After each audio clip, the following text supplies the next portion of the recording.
आप मनोविज्ञान शिक्षक बनेंगे या नहीं टीआरई 3.0 के अंदर, ये इस बात पर निर्भर करता है कि आप अभी किस प्रकार से मेहनत कर रहे हैं। जितनी अच्छी आपकी मेहनत होगी, जितनी अच्छी आपकी तैयारी होगी, उतना अच्छा आपको जो है रिजल्ट मिलेगा आगामी आने वाले भविष्य के अंदर। टीआरई 3.0 की जैसा कि आपको मालूम है, एग्जाम डेट की यहाँ पर कोई भी अभी तक यहाँ पर मंशा नहीं नजर आ रही है, कोई भी यहाँ तक अभी न्यूज नहीं है।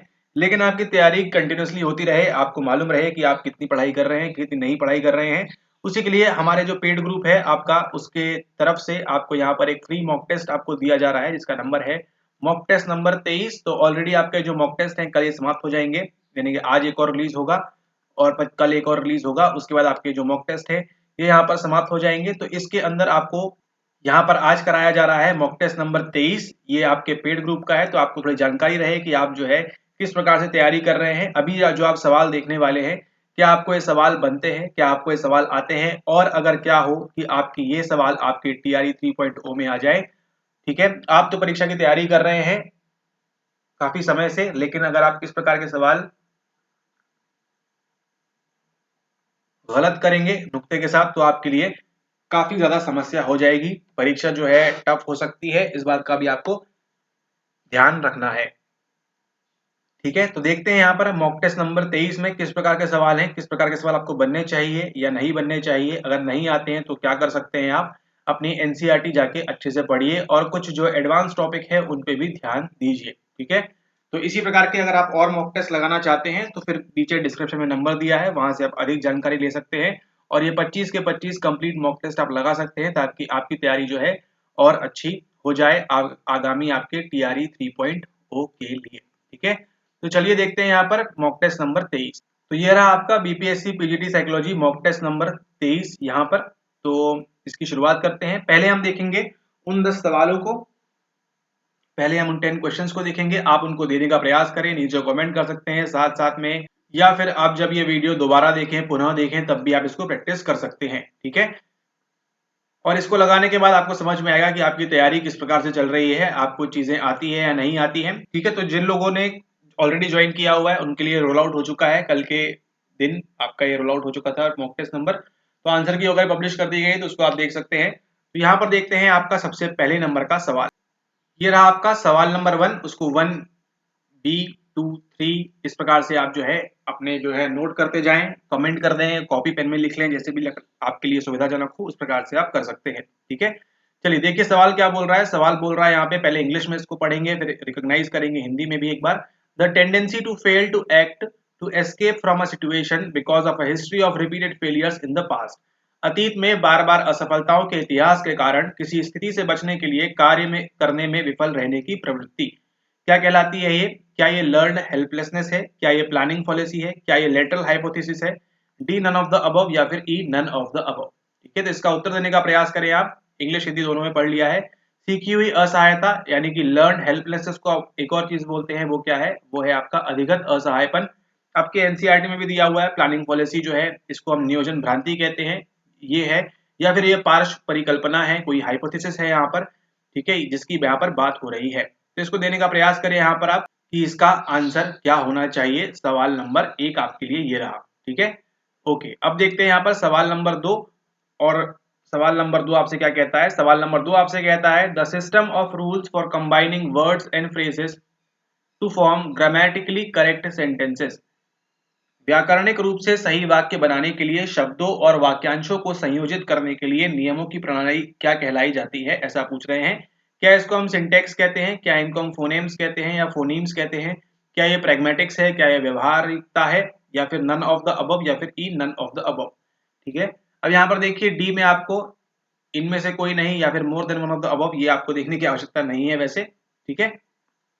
तो इसका आपको ध्यान रखना है, ठीक है। और यहाँ पर देखिए चालाकी से क्या किया गया है आपके लिए, डी में आपको नन ऑफ द अबव दिया है और ई में आपको मोर than one of the above दिया है। तो इसका भी आपको अलर्ट रखना है, इसका भी आपको ध्यान रखना है। कई बार आप क्या होता है एग्जाम में डी और ई क्या है आपका, वो सबकॉन्शियसली आपके माइंड में क्या हो चुका है, वो यहाँ पर आपका फिक्स हो चुका है कि डी और ई में हमेशा सेम रहेगा, लेकिन आपको थोड़ा सा अलर्ट रहना है। अलर्ट रहने में कुछ नुकसान नहीं है आपका, ठीक है। तो इस प्रकार की मिस्टेक आप ना करें एग्जाम हॉल के अंदर, इसको आप ध्यान रखें, ठीक है। Okay, A B C D E क्या होगा सही आंसर, उसको देने का प्रयास करें। ये रहा आपके लिए सवाल नंबर 2 यहाँ पर। अब हम चलते हैं हमारे सवाल नंबर 3 के ऊपर। सवाल नंबर 3 है, these are the special molecules that contains the genetic material of the organism. ये विशेष अणु हैं जिनमें जीव की आनुवंशिक सामग्री होती है। क्रोमोसोम्स गुणसूत्र, न्यूक्लियस नाभिक या फिर इसको आप केंद्रक भी कह सकते हैं, केंद्रक, DNA DNA, RNA RNA, D none of the above या फिर E more than one of the above. क्या होगा सवाल आपका, कहां से लिया गया है, आपके यूनिट नंबर 3 से, आपके मतलब आपके चैप्टर है एनसीईआरटी बेस्ड सारे सेट हैं लगभग लगभग। एनसीईआरटी से आपके 3rd चैप्टर में आपको सब ये पढ़ाया हुआ है। These are the special molecule that contain the genetic material of the organism। आपके हमारे किसी भी जीव की आनुवंशिक सामग्री होती है, वो उसको क्या कहते हैं, chromosome, nucleus, DNA, none of the above या फिर E more than one of the above. ये था आपका सवाल नंबर 3। अब यहाँ पर देखते हैं अगला सवाल क्या कहता है। अगला सवाल कहता है, the image of one self that develops from interactions with important significant people in one's life. स्वयं की वह छवि जो किसी के जीवन में महत्वपूर्ण लोगों के साथ बातचीत से विकसित होती है, उसे हम क्या कहते हैं, सेल्फ एस्टीम कहते हैं, आत्मसम्मान कहते हैं, सेल्फ कंसेप्ट कहते हैं, स्व अवधारणा कहते हैं, सेल्फ रेगुलेशन कहते हैं, स्व नियमन कहते हैं, नन ऑफ द अबव या फिर E none of the above. क्या होना चाहिए सही उत्तर, उसको यहाँ पर देने का प्रयास करें। ये आपके लिए रहा सवाल। इसके बाद हम देखते हैं अगला सवाल। आई होप आपको सवाल आसान लग रहे होंगे। अगला सवाल देखते हैं यहाँ पर क्या बोल रहे हैं in an experiment a variable is left uncontrolled and is unintentionally allowed to vary with independent variable is called as. एक प्रयोग के अंदर एक चर को अनियंत्रित छोड़ दिया जाता है और अनजाने में स्वतंत्र चर के साथ परिवर्तन की अनुमति दी जाती है, नहीं दी लिखा है, दी जाती है लिखा है। इसे कहा जाता है, इसे हम क्या कहते हैं, कन्फाउंडिंग वेरिएबल परस्पर चर, कनेक्टिंग वेरिएबल सब्जेक्ट वेरिएबल्स विषय चर, नन ऑफ द अबव या फिर E none of the above. क्या होगा इसका सही आंसर, उसको यहाँ पर देने का प्रयास कीजिए। ठीक है, यहाँ आपके रिसर्च वाले शोध वाले भाग से आपको ये लिया गया है। इस प्रकार के सवाल आपको देखने मिलेंगे बीपीएससी के अंदर भी। अगला सवाल देखते हैं क्या बोल रहे हैं। अगला सवाल बोल रहे हैं आपको यहाँ पर, T test and ANOVA are types of, थोड़ी सी त्रुटि यहाँ पर हो चुकी है, आर टाइप्स ऑफ। टी परीक्षण और अनोवा एक प्रकार के क्या हैं। ए ऑप्शन दिया है पैरामेट्रिक टेस्ट हैं, बी ऑप्शन दिया है नॉन पैरामेट्रिक हैं, सी दिया है दोनों हैं, ए और बी दोनों हैं, डी दिया है नन ऑफ द अबव या फिर ई दिया है मोर than one of the above. क्या होगा इसका सही उत्तर, आंसर देने का प्रयास करें। इस प्रकार के सवाल भी आपको पूछे गए हैं बीपीएससी के अंदर, तो आप इस प्रकार के सवाल लगाएंगे तो आपको ज्यादा फायदा होगा, नहीं तो नहीं होगा। ठीक है, यहाँ पर देख रहे हैं टी टेस्ट के बारे में और अनोवा के बारे में पूछा गया है, क्या है, पैरामेट्रिक है, नॉन पैरामेट्रिक है, दोनों है या फिर इनमें से कोई भी नहीं है। अब हम चलते हैं अगले सवाल के ऊपर। अगला सवाल पूछ रहा है, the tendency of people to assume that they either have control or do not have control over events and consequences in their lives। लोगों की यह मानने की प्रवृत्ति कि उनके जीवन में घटनाओं और परिणामों पर या तो उनका नियंत्रण है या नहीं है, इसे हम क्या कहते हैं, लोकस ऑफ कंट्रोल, नियंत्रण का स्थान, locus of control, self control, आत्मनियंत्रण, रेसिप्रोकल डिटरमिनिज्म, पारस्परिक नियतिवाद पहले भी आ चुका है, D none of the above या फिर E none of the above. ठीक है, क्या होगा इसका सही उत्तर, उसको यहाँ पर देने का प्रयास करें और देने का प्रयास करें और देने का प्रयास करें। अगला सवाल देखते हैं यहाँ पर क्या बोल रहा है। अगला सवाल बोल रहा है, theory of human motivation in which the social context of an action has an effect on the types of motivation existing for the action. मानव प्रेरणा का सिद्धांत जिसमें किसी कार्य का सामाजिक संदर्भ उस कार्य के लिए विद्यमान प्रेरणा के प्रकारों पर प्रभाव डालता है। ठीक है, कौन सी थ्योरी है ये, दो फैक्टरी सिद्धांत, टू फैक्टर होना चाहिए, दो कारक सिद्धांत या द्विकारक सिद्धांत, two factor theory, self determination theory, Maslow's theory, Maslow का सिद्धांत, D none of the above या फिर E none of the above. अब ये मत बोलिएगा सर हमको ई ऑप्शन दिख नहीं रहा है, ये देख लीजिए यहाँ पर ई ऑप्शन भी दिया हुआ है। मानव प्रेरणा का सिद्धांत इसमें किसी कार्य का सामाजिक संदर्भ उस कार्य के लिए विद्यमान प्रेरणा के प्रकारों पर प्रभाव डालता है। Two factor, SDT, मास्लोस theory. क्या होगा इसका सही उत्तर, उसको यहाँ पर देने का प्रयास करें। अगला देखते हैं, सवाल पूछ रहा है आपसे, the rate at which the body burns energy when the organism is resting is called as. जब जीव आराम कर रहा होता है तो शरीर जिस दर से ऊर्जा चलाता है उसे क्या कहा जाता है। आपको मालूम है हम खाते पीते हैं, शरीर में क्या होती है, एनर्जी होती है। ठीक है, उसको बर्न भी करना होता है, बर्न करने के लिए बीएमआई का इस्तेमाल, बीएमआर का इस्तेमाल, एमआरआई का इस्तेमाल क्या करते हैं, उस रेट को क्या कहा जाता है। ठीक है, तो ये रहा आपका सवाल, क्या कहा जाता है उसको वो बताएं आप। इसी के साथ देखिए एक और आपके लिए सवाल है यहाँ पर, which of the following is not a theory of emotion. निम्नलिखित में से कौन सा भावना का सिद्धांत नहीं है? Option number A James Lange theory, option number B Cannon Bard theory, option number C facial feedback hypothesis चेहरे की प्रतिक्रिया परिकल्पना, option number D none of the above या फिर option number E more than one of the above. क्या होगा इसका सही आंसर, उसको यहाँ पर देने का प्रयास करें। ठीक है, ऑल राइट। तो इसी के साथ आपके जो 10 मॉक टेस्ट हैं ये यहाँ पर समाप्त होते हैं, मतलब जो 10 सवाल है आपके समाप्त होते हैं। आशा करते हैं आपने इनको आंसर देने का करेक्टली यहाँ पर ट्राई किया होगा और करेक्टली आपके आंसर्स भी हुए होंगे, और नहीं हुए होंगे तो इनको भी हम यहाँ पर देखते हैं। ठीक है, ओके। तो यहाँ पर देखिए सबसे पहले सवाल नंबर 1 कह रहा है आपसे, the tendency to fail to act to escape from a situation because of a history of repeated failures in the past. अतीत में बार बार असफलताओं के इतिहास के कारण किसी स्थिति में से बचने के लिए कार्य करने में विफल रहने की प्रवृत्ति जो है उसको हम क्या बोलते हैं। सही आंसर क्या निकल के आता है आपका यहाँ पर, अगर आपने मार्क किया है ऑप्शन नंबर ए तो आप बिल्कुल सही है। सही आंसर क्या है इसका, ऑप्शन नंबर ए लर्नड हेल्पलेसनेस, सीखी हुई असहायता। ठीक है, ना ये प्लानिंग पॉलिसी है ना ये लेटरल हाइपोथेसिस है, और डी और ई का तो सवाल ही पैदा नहीं होता। लर्नड हेल्पलेसनेस का कॉन्सेप्ट कहां से निकल के आता है, अगर हम बात करें अधिगत असहायपन की, तो अधिगत असहायपन जो है वो कहां से निकल के आता है, वो निकल के आता है आपके मार्टिन सेलिगमैन से। ठीक है, मार्टिन सेलिगमैन। जब आप पढ़ रहे थे अपने एनसीईआरटी का चैप्टर नंबर 6 में नीचे दिया हुआ है एक बॉक्स में वहां पे इस प्रकार के एलएच की यहाँ पर बात की गई थी। ठीक है, तो अगर आपने उसको अच्छे से पढ़ा होता तो ये सवाल आपका बड़ी आसानी से इजीली बन जाता। डॉक्स को बांध के रखा था, वो सब कहानी आपको मालूम है, जाके अपनी किताब में पढ़ लीजिए आप फिर से एक बार। ठीक है, अगर गलत किया है तो सही किया तो वेरी गुड, बहुत बढ़िया बात है। ठीक है, अधिगत असहायपन का कॉन्सेप्ट दिया है मार्टिन सेलिगमैन ने, इसको आप ध्यान रखें। किसकी बात करते हैं, जब हम बार बार किसी कार्य में विफल होते हैं तो क्या होता है, हमको यहाँ पर उस कार्य को करने की इच्छा, या हमको जो है उस सिचुएशन से हम जो है हम बचना चाहते हैं, लेकिन हम उसके लिए कोई भी कोशिश नहीं कर सकते। अतीत में बार बार असफलताओं के इतिहास के कारण किसी स्थिति से बचने के लिए कार्य करने में विफल रहने की प्रवृत्ति। आपको मालूम है एनसीईआरटी पढ़ना है, लेकिन अब क्या कर रहे हैं, 2 बार आपको फेलियर मिल चुका है तो क्या कर रहे हैं आप, उससे बचना चाह रहे हैं, आपको लगता है अरे अब तो ऐसे ही हो जाएगा। ठीक है, इस प्रकार की बातें हैं, इसको आप ध्यान रखें। अगला सवाल देखते हैं, the system of rules for combining words and phrases to form grammatically correct sentences क्या होगा।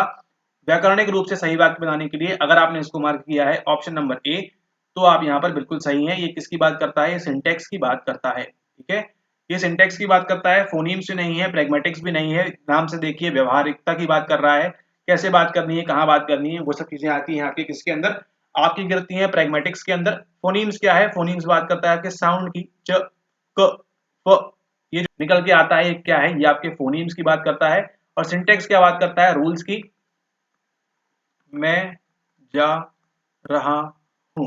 ठीक है, the system of rules for combining words and phrases, जो आप सुनते हैं वर्ब आएगा, सब्जेक्ट आएगा, ऑब्जेक्ट आएगा, इस प्रकार की चीजें जो होती है वो क्या है, वो आपका सिंपली यहाँ पर सिंटेक्स है ना। आप ऐसे नहीं लिख सकते जा मैं हूं रहा। ठीक है, तो इस प्रकार की चीजों को ध्यान रखना है, ये क्या है, ये आपका सिंपली सिंटेक्स हो जाता है। तो अगर आपने ऑप्शन नंबर ए मार्क किया है तो आप बिल्कुल बड़े रूप से आप जो है यहाँ पर सही है। इसके बाद देखते हैं हम अगला सवाल क्या बोल रहा था। अगला सवाल में आपने क्या किया है, अगला सवाल बोल रहा था आपसे यहाँ पर क्या, अगला सवाल बोल रहा था these are the special molecule that contain the genetic material of the organism. ठीक है, ये विशेष अणु है, मॉलिक्यूल्स की बात की है जिनमें जीव की आनुवंशिक सामग्री होती है। कहाँ होती है जीव की आनुवंशिक सामग्री, क्रोमोसोम में भी होती है ना, होती है, न्यूक्लियस में भी होती है, लेकिन किसकी बात कर रहा है वो यहाँ पे आपके अणु की बात कर रहा है। अणु क्या है, इनमें से आपका केवल डीएनए है। डीएनए आपने सुना होगा कभी ना कभी, नहीं सुना तो आज सुन लीजिए, डीएनए मॉलिक्यूल या डीएनए मॉलिक्यूल, डीएनए अणु। ठीक है, तो ये क्या है, स्पेशल मॉलिक्यूल है जो क्या करते हैं, हमारा जेनेटिक मटेरियल पकड़ के रखते हैं आपकी बॉडी में, और दूसरी कोई भी चीज नहीं जिसके पास क्या हो, आपकी आनुवंशिक सामग्री हो, केवल किसके पास है, आपके डीएनए के पास है। इस बात का आपको ध्यान रखना है, आपके डीएनए के पास है, न्यूक्लियस के पास नहीं है, तो केंद्रक है। आपको ध्यान रखना है न्यूक्लियस जो है प्रत्येक सेल के अंदर होगा। आपके जीवन में जितनी भी कोशिकाएं आपको मिलेंगी, कौशिका हो गया है, कौशिका नहीं सॉरी कोशिका है, जितनी भी कोशिका होंगी आपके जीवन में, जहां भी टकराएंगी, चलते फिरते घूमते उड़ते बैठते जैसे भी टकराएंगी आपको कोशिकाएं, प्रत्येक कोशिका में क्या होता है, न्यूक्लियस होता है। यानी कि प्रत्येक केंद्रक आपको देखने मिलेगा, चाहे वो आपका कोई भी सेल हो, ठीक है, चाहे वो आरबीसी हो, कोई भी हो, चाहे वो आपका न्यूरॉन ही क्यों ना हो। ठीक है, कुछ प्रकार से दिखता है न्यूरॉन, ये दिखा आपको न्यूरॉन, न्यूरॉन दिखने के बाद यहाँ पे जो चीजें होती है वो क्या कहलाती है कि केंद्रक। यहाँ पे क्या दिखने मिलता है आपको, एक्सॉन हिलॉक। एक्सॉन हिलॉक से ही क्या होता है आपका, यहाँ से खट खट खट खट खट एक्शन प्रोटीन स्टार्ट होता है। यहाँ पे आपके बटन्स लगे होते हैं, यहाँ पे क्या होते हैं, यहाँ पे होते हैं तंत्रिका संचारक। तंत्रिका संचारक जो भरे होते हैं यहाँ पे, इनको एक्शन पोटेंशियल आता है, बोलता है छूटो, ये यहाँ पे छूटते हैं। अगला मिलते हैं पोस्ट सिनेप्टिक में, और फिर आगे से वो धीरे धीरे जो है आगे की प्रक्रिया शुरू होती है। और उसी एक प्रक्रिया से याद आया कि अगर अभी तक आपने सब्सक्राइब नहीं किया है तो मत करिए, कोई दिक्कत वाली बात नहीं है, कर लेंगे तो आपका फायदा है। टेलीग्राम ग्रुप भी है, उसको भी ज्वाइन कर सकते हैं। अगला सवाल देखते हैं यहाँ पे क्या पूछ रहा है। The image of one self that develops from interactions with important significant people in one's life क्या कहलाती है। स्वयं की वह छवि जो किसी के जीवन में महत्वपूर्ण लोगों के साथ बातचीत से विकसित होती है। Self esteem, self concept, self regulation कहाँ से लिया गया है, 12वीं कक्षा की एनसीईआरटी का पहला या दूसरा चैप्टर, पहला या दूसरी चैप्टर से कहीं से भी लिया गया है, ठीक है। इसको आप ध्यान रखें किसकी बात कर रहा है। अगर आपने मार्क किया है ए तो बिल्कुल गलत है, आप मार्क किया है सी बिल्कुल गलत है। सही ऑप्शन क्या है आपका, सेल्फ कंसेप्ट की बात हो रही है, स्व अवधारणा की बात हो रही है। ये लेक्चर देखने में क्या करेंगे आप, यहाँ पर 12वीं कक्षा की किताब उठाएंगे, जहाँ पे सेल्फ के बारे में उसको चबा जाएंगे, सेल्फ के बारे में, स्व के बारे में जहाँ जहाँ दिया है, सेल्फ एस्टीम क्या होता है, सेल्फ कंसेप्ट क्या होता है, सेल्फ रेगुलेशन क्या होता है, उसमें आप कंफ्यूज नहीं करना। बीपीएससी आगे जाके कंफ्यूज करा सकता है आपको इसके अंदर, ठीक है। कई सारे स्व दिए हैं वहाँ पे, सेल्फ कंट्रोल, सेल्फ रेगुलेशन, वो सारी चीजें यहाँ पर दी हुई हैं, उसको आप यहाँ पर ध्यान रखेंगे। अगला देखते हैं यहाँ पर, in an experiment a variable is left uncontrolled and is unintentionally allowed to vary with independent variable is called as। एक प्रयोग में एक चर को अनियंत्रित छोड़ दिया जाता है और अनजाने में स्वतंत्र चर के साथ परिवर्तन की अनुमति दी जाती है।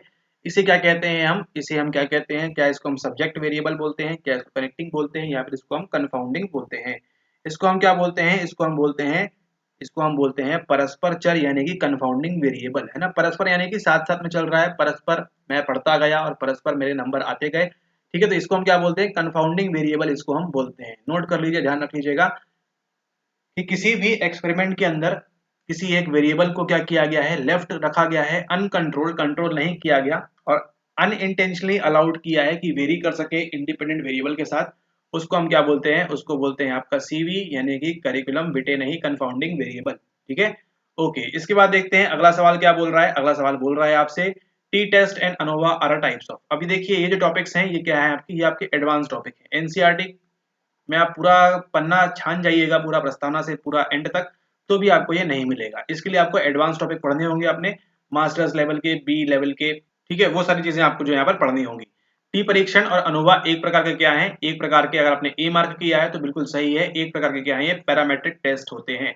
क्या होते हैं, पैरामेट्रिक परीक्षण होते हैं, नॉन पैरामेट्रिक नहीं होते हैं, ये भी नहीं होते हैं, और ये भी नहीं होते हैं, ये भी नहीं होते। सही आंसर क्या है आपका, option number A, parametric test होते हैं एक प्रकार के। अनोवा में क्या फुल फॉर्म होता है, ये भी पूछ सकता है बीपीएससी, एनालिसिस ऑफ वेरिएंस, प्रसरण का विश्लेषण, है ना। प्रसरण का विश्लेषण, प्रसरण क्या होता है, फॉर्मूला आपको मालूम है, दिया हुआ है, बताया हुआ है, उसको आप ध्यान रखेंगे, ठीक है। ओके, अब देखिए यहाँ पे अगला सवाल पूछ रहा है, the tendency of people to assume that they either have control or do not have control over events and consequences in their lives. Rotter की बात करेंगे हम, Rotter's, locus of control, LOC, locus of control की बात करते हैं, Julian Rotter, locus of control, option number A यहाँ पे सही आंसर है। सेल्फ कंट्रोल तो हो नहीं सकता, लोगों की यह मानने की प्रवृत्ति कि उनके जीवन में घटना और परिणामों पर या तो उनका नियंत्रण है या नहीं है, मतलब जो भी आप कर रहे हैं उसके पीछे कारण कौन है, या तो आप हैं, या इंटरनल आप फैक्टर हैं, या फिर एक्सटर्नल बाहर किस्मत वाले फैक्टर को आप मानते हैं। रेसिप्रोकल डिटरमिनिज्म नहीं होगा, यहाँ पे एनवायरमेंट, पर्सनैलिटी और बिहेवियर, यहाँ पे तीनों चीजें मिलकर काम करती है। बंडूरा ने बताया था आपको, पीजीटी ने ऑलरेडी पहले भी आपसे पूछा हुआ है ये। अगला सवाल देखिए, पूछ रहा है आपसे, theory of human motivation in which the social context of an action has an effect on the types of motivation existing for the action. मानव प्रेरणा का सिद्धांत जिसमें किसी कार्य का सामाजिक संदर्भ उस कार्य के लिए विद्यमान प्रेरणा के प्रकारों पर प्रभाव डालता है। Two factor theory, self determination theory, Maslow's theory, none of the above, या फिर E none of the above. अगर आपने मार्क किया है ए तो आप बिल्कुल बिल्कुल बिल्कुल गलत हैं, अगर आपने मार्क किया है बी तो आप बिल्कुल बिल्कुल बिल्कुल सही हैं, ठीक है। किसकी बात करता है ये, और अगर आपने मार्क किया है सी तो यहाँ पे बिल्कुल ही गलत है। सही आंसर क्या है आपका, सेल्फ डिटरमिनेशन थ्योरी। किसने दी है, बीपीएससी ने बताया है आपको, पीजीटी पीवाईक्यू के अंदर, वहां जाके देखेंगे तो वहां से भी आप इसको सीखेंगे, वहां से भी आप लर्निंग लेंगे। रेयान डेसी की बात करते हैं आपके एसजीटी थ्योरी के बारे में। टू फैक्टर थ्योरी आपकी ये नहीं है, मास्लो की थ्योरी तो मालूम है आपको, पिरामिड बनता है इस प्रकार से, तो यहाँ पे कुछ भी संबंध नहीं है उस बात का। सही आंसर क्या है आपका, option number B, self determination theory. अब देखते हैं अगला सवाल क्या कहता है। अगला सवाल कहता है the rate at which the body burns energy when the organism is resting is called as. जब जीव आराम कर रहा होता है तो शरीर जिस दर से ऊर्जा जलाता है उसे क्या कहा जाता है? BMI, BMR, MRI, none of the above. ठीक है, तो बीएमआई कहलाता है क्या? अगर आपने इसको मार्क किया है तो गलत है। एमआरआई तो ऑब्वियसली नहीं मार्क किया होगा जहां तक लग रहा है, तो ये भी गलत है। सही आंसर क्या है आपका? बीएमआर, ये जो है इसका सही आंसर है। इसका फुल फॉर्म क्या निकल के आता है? फुल फॉर्म निकल के आता है इसका बेसल मेटाबॉलिक रेट। ठीक है, और ये क्या होता है आपका? ये होता है बॉडी मास इंडेक्स, बीएमआई की बात करता है ये। बीएमआर जो है इसका सही आंसर है बेसल मेटाबॉलिक रेट। मेटाबॉलिज्म क्या होता है? आपकी बॉडी का मेटाबॉलिज्म अच्छा है, यानी कि ऊर्जा किस प्रकार से जला रहा है। ठीक है, और वो सब चीजें यहाँ पर आती है इसके अंदर। एमआरआई तो मालूम है आपको, मैग्नेटिक रेजोनेंस इमेजिंग की बात है ना। आप जो है स्ट्रक्चर वगैरह अपने ब्रेन का वगैरह देख सकते हैं, सुना होगा आपने, एमआरआई स्कैन करा रहे हैं। ठीक है, तो वो सब चीजें यहाँ पर लग के आती है। तो ये था आपका सवाल। अब देखते हैं अगला सवाल, और ये जो है आपका नंबर 10 सवाल है, आखिरी सवाल। तो आई होप आपने इसको सही मार्क किया होगा। नहीं किया है तो देखते हैं यहाँ पर क्यों नहीं किया है। Which of the following is not a theory of emotion. सवाल में क्या पूछा है, गड़बड़ी कर जाते हैं कई बार आप दफे। इज नॉट के बारे में पूछ रहा है, इनमें से कौन सा नहीं है? निम्नलिखित में से कौन सा भावना का, ये जो भावना है का सिद्धांत नहीं है पूछ रहा है। जेम्स लैंग थ्योरी भावना का है, कैन बार्ड भावना का है, फेशियल फीडबैक भावना का है। सही आंसर क्या आएगा?